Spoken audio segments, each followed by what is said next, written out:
कैसे हो प्यारे बच्चों, मेरा नाम है शिवम। आप देख रहे हैं जेएनवी पाठशाला। प्रचंड टाइम में मैं जवाहर नवोदय विद्यालय का स्टूडेंट हूं। लेकिन प्यारे बच्चों, ये जो वीडियो है ये स्पेशली क्लास 9th और 6 वाले बच्चों के लिए जिनका पेपर सैनिक स्कूल का है, उन सभी बच्चों के लिए। क्योंकि सैनिक स्कूल से रिलेटेड हमारे चैनल पे कुछ दिनों से वीडियो नहीं आ रही थी, लेकिन आप लोग का एग्जाम काफी पास आ गया है, इसलिए हमने इंपॉर्टेंट क्वेश्चन की सीरीज आप लोग के लिए शुरू कर दी है। मतलब इसमें जितने मोस्ट इंपॉर्टेंट क्वेश्चन है ये सभी प्रीवियस ईयर से लिए गए हैं, और कुछ जो है जो दूसरे टाइप के कॉम्पिटेटिव एग्जाम होते हैं उनसे लिए गए हैं, ताकि आपको सभी इंपॉर्टेंट क्वेश्चन बता दिया जाए। तो इस वीडियो को आप एंजॉय कीजिए, स्टडी कीजिए, और कोई भी प्रॉब्लम होता है तो आप नीचे कमेंट कीजिए, और जेएनवी पाठशाला पे नए हैं तो सब्सक्राइब कर लीजिए। तो चलिए वीडियो को अब हम शुरू करते हैं। अब बात करता हूँ अपने फर्स्ट क्वेश्चन की। तो फर्स्ट क्वेश्चन में बोल रहा है कि एक क्लॉक है, सर्कुलर क्लॉक, उसका जो हावर हैंड है वो 10 सेंटीमीटर लॉन्ग है। तो यही वो पूछ रहा है कि वो 2 दिनों में कितना डिस्टेंस कवर करेगा। ये जो हमारा है वो 10 सेंटीमीटर लॉन्ग है, और यहाँ पे ये आर को डिपेक्ट कर रहा है, यानी रेडियस को, यानी ये हमारा त्रिज्या है। तो अगर हम इसको ये पता कर लें, आपको ये पता होगा कि ये 12 घंटों में 1 राउंड लगाता है। तो इस तरीके से ये 48 घंटे में कितना राउंड लगाएगा? 4 राउंड। तो अभी यही चीज हमें निकालना है कि अगर हम इसका सरकमफ्रेंस निकाल करके अगर 4 से मल्टीप्लाई करा देते हैं तो ये हमारा जो ऑप्शन आएगा वही हमारा सही हो जाएगा। तो इस तरीके से अगर हम करके ये जितना हमारा आएगा इसको अगर हम 4 से मल्टीप्लाई करा देते हैं तो यही हमारा आंसर हो जाएगा। तो इस तरीके से अगर जब हम इस इक्वेशन को सॉल्व करेंगे इसको, तो ये जो हमारा आंसर आएगा वो आ जाएगा 251.2 सेंटीमीटर, यानी जो हमारा ऑप्शन डी है वो करेक्ट होगा। बात करते हैं हम अपने नेक्स्ट क्वेश्चन की। तो नेक्स्ट क्वेश्चन में हमारा बोल रहा है कि एंगल ए ओ बी का वैल्यू क्या होगा। तो अगर हमको एक्स का वैल्यू पता चल जाए तो हम इससे पता कर सकते हैं कि हमारा जो ये एंगल होगा वो कितने डिग्री का होगा। तो सबसे पहले आप यहाँ पे समझो कि यहाँ पे एक लाइनिंग है, और उस पे ये ऐसे जो एंगल बनता है ये 180 डिग्री का होता है, 180 डिग्री का। अब इस पे से आप चाहो तो कितना हो भी एंगल बनाओ, ये हमेशा इन सभी का जो जोड़ होगा यानी सम होगा 180 डिग्री ही आएगा। तो इसको जो मैथ की लैंग्वेज में इसको लीनियर पेयर भी बोला जाता है, यानी स्ट्रेट लाइन पे हमेशा जो एंगल बनता है वो 180 डिग्री का ही बनता है। तो बस अगर हम इन दोनों को जोड़ करके इसके इक्वल 180 डिग्री कर दें तो ये हमारा आंसर निकल जाएगा। तो जब हम इन दोनों को जोड़ेंगे तो ये हमारा हो जाएगा 10x/2 = 180 डिग्री। तो इस तरीके से जब हम इसको सॉल्व करेंगे तो ये हमारा x का जो वैल्यू होगा वो हो जाएगा 36, और उसके बाद से जब हम यहाँ पे x का वैल्यू पुट करेंगे यानी ये 7/36/2, इसको जब हम सॉल्व करेंगे तो ये हमारा आंसर आ जाएगा ऑप्शन नंबर डी, यानी 126 डिग्री, 126 डिग्री ये हमारा ऑप्शन हो जाएगा। बात करते हैं अपने नेक्स्ट क्वेश्चन की। तो इसमें क्या बोल रहा है कि ताजी मछलियों का सूखने के बाद जो वजन है वो 1/3 हो जाता है। यानी एक जो फ्रेश फिश है वो जब सूखती है तो उसका जो ड्राइड होता है तो जो उसका जो वेट होता है 1/3 हो जाता है, लेकिन इस तरीके से उसका जो वेट है वो 2 kg रहता है। तो ये 15 ड्राइड फिश का हमसे वेट पूछ रहा है। तो थोड़ा सा पहले लॉजिक को समझो। एक जो मछली है जो फ्रेश होती है, जो ताजी है, उसका वेट है 2 kg, लेकिन सूखने के बाद से वो अपने आप का 1/3 हो जाती है। तो 15 सूखी मछलियों का हमसे वेट पूछ रहा है कि कितना होगा। तो अगर आप थोड़ा सा मतलब लॉजिक लगाओ और समझो कि अगर हम इस 15 को 2 से मल्टीप्लाई करा देते हैं तो हमें यहाँ से क्या पता चल जाएगा, 15 दूना 30 kg ये हो जाएगा हमारा। तो यहाँ से हमें ये पता चल गया कि 15 अगर ताजी मछलियाँ होती तो उनका जो वेट होता वो 30 kg होता। तो अब यही चीज हमें यहाँ पे लॉजिक लगा देना है कि अगर 15 ताजी मछलियाँ होती तो उनका वेट तो 30 kg होता, लेकिन अगर यही 15 सूखी मछलियाँ हो तो इनका वेट कितना हो जाएगा, ये जो 30 है इसी का 1/3 हो जाएगा, यानी 30 का 1/3 हो जाएगा। तो यहाँ से अगर हम इसको निकालेंगे तो ये हमारा हो जाएगा बी, मतलब 10 kg। अब देखते हैं हम अपने नेक्स्ट क्वेश्चन को। तो नेक्स्ट क्वेश्चन में क्या बोल रहा है, Arun mothers give him 60 rupees, और अरुण ने क्या खरीदा, 3 मैगी का पैकेट खरीदा। अब उसके पास क्या बचा है, थोड़ा सा यहाँ पे आप समझो, उसके पास 5 रुपए का 1 सिक्का बचा है, और उसके बाद से क्या बचा है, 1 रुपए का 2 सिक्का बचा है, यानी 1 रुपए का 2 सिक्का बचा है, और उसके बाद से 2 रुपए का 1 सिक्का बचा है, यानी 2 रुपए का 1 सिक्का बचा है। तो टोटल उसके पास कितना रुपए पहले बचा है ये हमें निकाल लेना है। तो टोटल उसके पास 9 रुपीज बचा है, और वो पूछ रहा है कि एक मैगी का पैकेट का वैल्यू कितना होगा, प्राइस कितना होगा। तो उसके पास पहले रुपए कितने बचे हैं, टोटल उसने मैगी पे कितना खर्च किया है, तो 51 रुपीज, क्योंकि 60 रुपीज में से 9 रुपए ही उसके पास बचे हैं और 51 रुपीज की उसने मैगी खरीदा है। तो अगर 51 को हम 3 पार्ट में डिवाइड करते हैं तो एक मैगी का वैल्यू हमें पता चल जाता है 17 रुपीज, यानी 17 रुपए होगा एक मैगी का दाम। ये काफी इजी क्वेश्चन था, ये स्पेशली मतलब 6 क्लास वालों के लिए मैंने रख दिया था। तो अब बात करता हूँ अपने नेक्स्ट क्वेश्चन की। तो इस नेक्स्ट क्वेश्चन को समझाने से पहले आपके लिए एक इंपॉर्टेंट इन्फॉर्मेशन है, तो ये चीज आप समझ लो। अगर आपको इन सभी क्वेश्चंस का पीडीएफ चाहिए तो मैंने डिस्क्रिप्शन में अपना एक व्हाट्सएप का ग्रुप का लिंक दिया है, तो वहां से आप व्हाट्सएप के ग्रुप में ज्वाइन हो जाओ और वहां पे आपको हमेशा पीडीएफ मिलता रहेगा नए नए क्वेश्चंस का भी, और ये जितने क्वेश्चंस मैं आपको पढ़ाता हूँ उन सभी का भी। तो अभी इस क्वेश्चन में हमको यहाँ पे निकालना है कि x बराबर क्या होगा। तो यहाँ पे सबसे पहले हम इन दोनों का क्रॉस मल्टीप्लाई करा देंगे। तो जब हम क्रॉस मल्टीप्लाई कराएंगे तो ये हमारा हो जाएगा x प्लस बी और यहाँ पे a प्लस बी, ये दोनों आपस में एक जगह मल्टीप्लाई होंगे और इन दोनों के इक्वल क्या होगा a माइनस बी। इसको थोड़ा हम अलग कर लेते हैं, और x माइनस बी, ये दोनों आपस में मल्टीप्लाई होंगे। तो जब हम इन सबको मल्टीप्लाई कराएंगे तो ये हमारा जो इन दोनों का मल्टीप्लाई का वैल्यू है वो आएगा x प्लस ए और x प्लस बी और plus A B plus B square, और इक्वल टू इसका जो बराबर जो आएगा वो होगा हमारा A X minus A B और माइनस बी एक्स और प्लस बी स्क्वायर। तो यहाँ पे अब देखो ये इक्वल टू के बराबर इधर भी बी स्क्वायर है और इधर भी बी स्क्वायर, दोनों प्लस में है, तो इसलिए ये हमारा बी स्क्वायर कट जाएगा और उसके बाद से ए एक्स, और यहाँ पे एक्स ए दिया है और यहाँ पे ए एक्स दिया और ये दोनों प्लस में है तो ये भी कट जाएगा। तो अब हमारे पास बचा क्या, फिर आपको थोड़ा सा नेक्स्ट स्टेप में बताता हूँ। मेरे पास बचा है B X plus X B बराबर माइनस ए बी और माइनस ए बी। तो इस तरीके से इन दोनों को हम ऐड कर सकते हैं। तो आप देख सकते हो ये हमारा हो जाएगा 2bx equal to minus 2ab और बराबर माइनस 2ab था।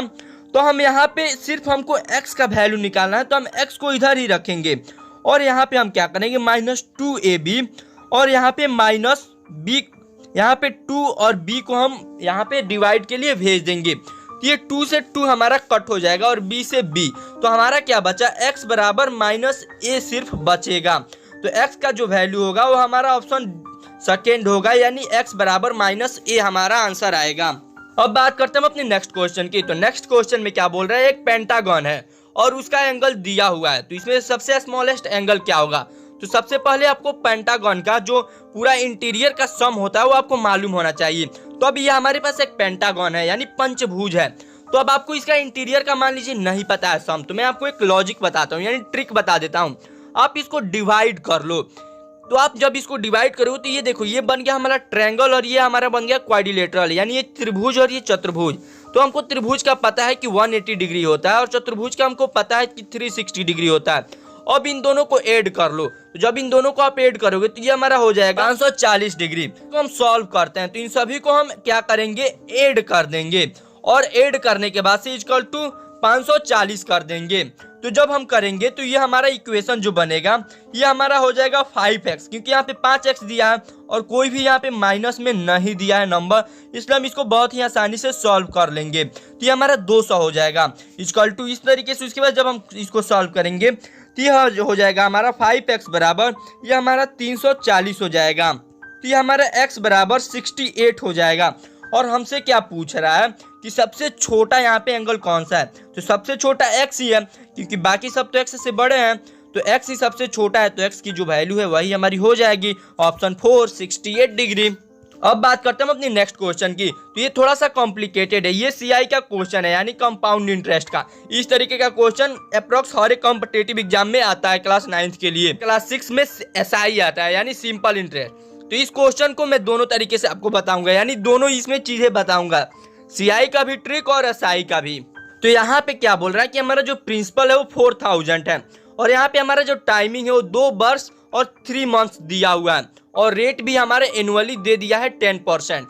तो बस हमको यहाँ पे निकालना है कि इसका जो वार्षिक ब्याज होगा यानी CI होगा कंपाउंड इंटरेस्ट वो कितना होगा। तो हम इसको आराम से जैसे मतलब इसका फॉर्मूला है वैसे ही हम इसको फिट कर देंगे। तो यहाँ पे ऐसे फॉर्मूले में P और 1 प्लस R बाई 100 और इसका पावर N होता है यानी टाइम। ये N जो है ये टाइम को डिपेक्ट करता है और ये P है। तो इसी फॉर्मूले पर हम इसको फिट करेंगे। तो सबसे पहले जो हमारा टाइमिंग है, सबसे पहले हम 2 ईयर्स का निकाल लेंगे और जो 3 मंथ्स है उसको मैं आपको आगे ट्रिक बताऊंगा कि कैसे निकालना है। तो जब हम इसको सॉल्व करेंगे तो ये 4000 और ये 1 + 10/100 का पावर जो है 2 हो जाएगा। तो अगर इन सभी चीज़ों को अगर मैं सॉल्व करूंगा तो मैं आपको ज़्यादा टाइमिंग न लेते हुए मतलब सीधे सॉल्व कर देता हूं, ताकि इन सभी चीज़ों को मैं सॉल्व करूंगा तो ये 0 से 0 कट जाएगा, यानी ये यहाँ पे हम ये 10 1 जा 10 और इसमें 1 जुड़ जाएगा, यानी 11/10 हो जाएगा। और इसका पावर यानी ये 11/10 2 टाइम्स और ये 4000। इसको जब हम निकालेंगे तो ये हमारा आएगा 4840।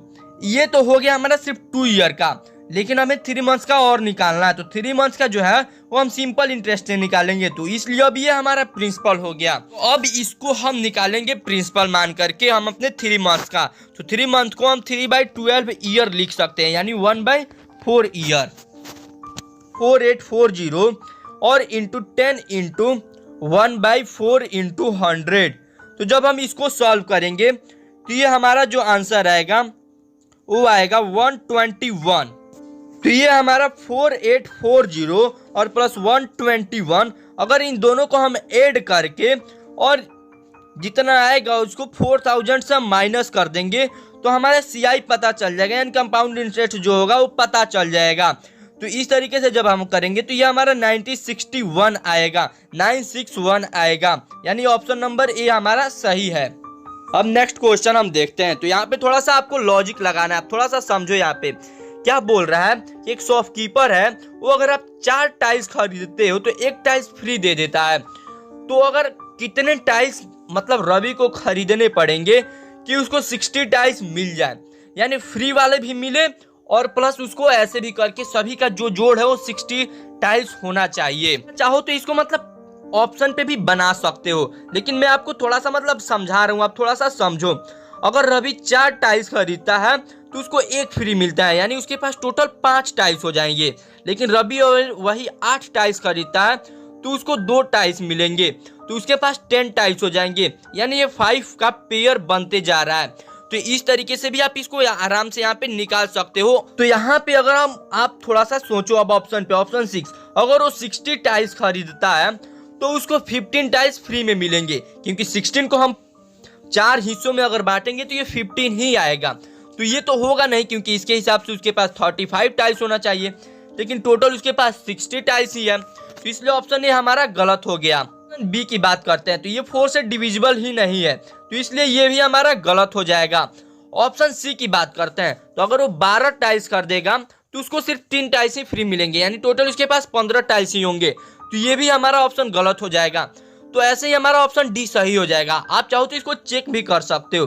अगर वो 48 टाइल्स खरीदता है तो उसे जो है 12 टाइल्स फ्री मिलता है, और इन दोनों को अगर हम ऐड करेंगे तो ये 60 टाइल्स हो जाएगा। तो ये हमारा आंसर सही है, यानी 48 हमारा सही है।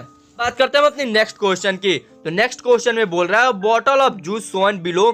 तो यहाँ पे जो दिखाया गया बॉटल, वहां पे ये बॉटल जो है 1 और 125 का लीटर का, यानी 1.5 लीटर का ये बॉटल है। और यहाँ पे बोल रहा है कि कितने गिलास के जूसेस इससे भरे जा सकते हैं। अगर एक गिलास जो है वो 300 ml होल्ड करता है, तो पहले तो दोनों का यूनिट आपको सेम करना पड़ेगा। ये है ml में और ये है हमारा लीटर में। तो अगर हम लीटर को ml में बदले तो 1 लीटर बराबर हमारा होता है 1000 ml। तो जो 1.5 लीटर होगा उसके बराबर कितना हो जाएगा 1500 ml। ये कितना सिंपल सा बात है। आपको पता चल गया कि 1500 ml आपके पास है और एक बोतल को भरने के लिए 300 ml चाहिए। तो अगर हम इन दोनों को डिवाइड कर दें तो हमारे पास जो आंसर आएगा वो सिर्फ 5 आएगा, यानी हम 5 बोतल को भर सकते हैं। तो यहाँ पे देखो आपको कंफ्यूज करने के लिए 50 दिया है, तो ये 50 नहीं होगा, हमारा 5 ही होगा। अब बात करते हैं हम अपनी नेक्स्ट क्वेश्चन की। तो ये नेक्स्ट क्वेश्चन जो है प्रोबेबिलिटी चैप्टर से लिया गया, प्रोबेबिलिटी चैप्टर से। तो ये क्वेश्चन थोड़ा सा कॉम्प्लिकेटेड शायद हो सकता है, क्योंकि बहुत सारे लोगों को ये चैप्टर मतलब समझ नहीं आता है। तो ये मैं आपको समझा रहा हूँ, थोड़ा सा आप ध्यान से समझना। यहाँ पे बोल रहा है ये 4 नंबर दिया गया है और इन चारों नंबरों में से आपको कोई भी एक नंबर ऐसे ही मतलब रेंडमली सेलेक्ट करना है। तो यहाँ पे ये बोल रहा है कि प्राइम नंबर अभाज्य संख्या आने की क्या पॉसिबिलिटी हो सकती है, प्रोबेबिलिटी क्या हो सकती है। तो अब आप सोचो कि 4 नंबर दिया हुआ है और चारों में से यहाँ पे तो सबसे पहले आप पता करो कि प्राइम नंबर सिर्फ एक ही है 7। तो 7 मतलब कितनी बार आ सकता है? तो इन चारों में से एक ही चांस है ना कि आ सकता है 7, यानी 1/4 चांस ही तो है ना।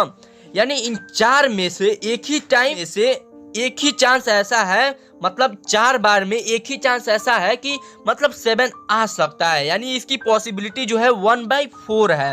इस तरीके से ऑप्शन बी हमारा सही हो जाएगा।